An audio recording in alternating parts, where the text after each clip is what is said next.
So, Rebelle 5 was on sale for about $10 a couple of weeks ago.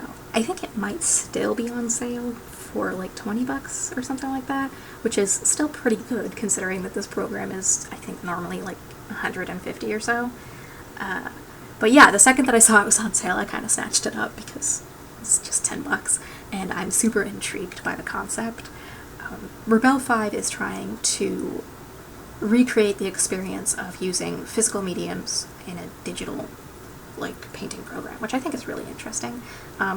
There's obviously a bunch of different programs that have, for instance, watercolor brushes, but I've never really seen them actually behave like watercolors.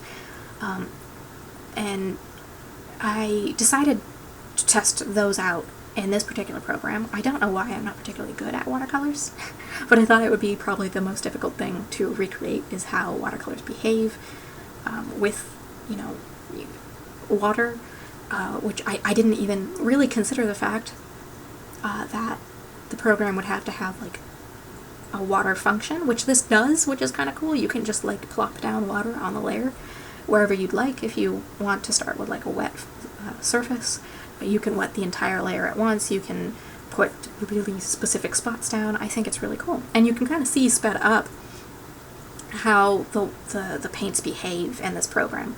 You can see them kind of diffuse and run because I'm painting on a wet layer.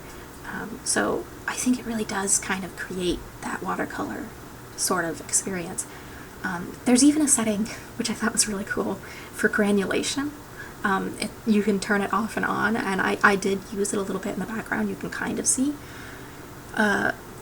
Granted, the background's not my favorite part of this because I'm apparently garbage at washes.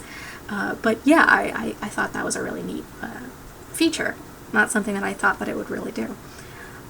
There is, of course, some quirks to this program.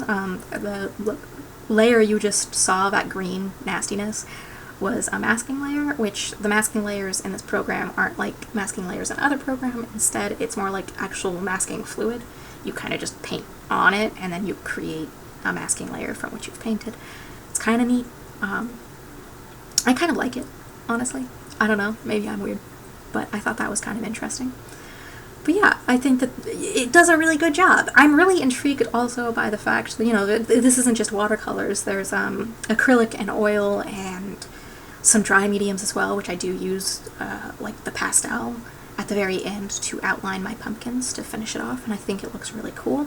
Everything interacts with the canvas in really kind of interesting ways. I really love the fact that you can see the canvas texture throughout the painting. Unlike, again, other digital programs, you can kind of have a canvas texture, but they tend to get lost a little bit.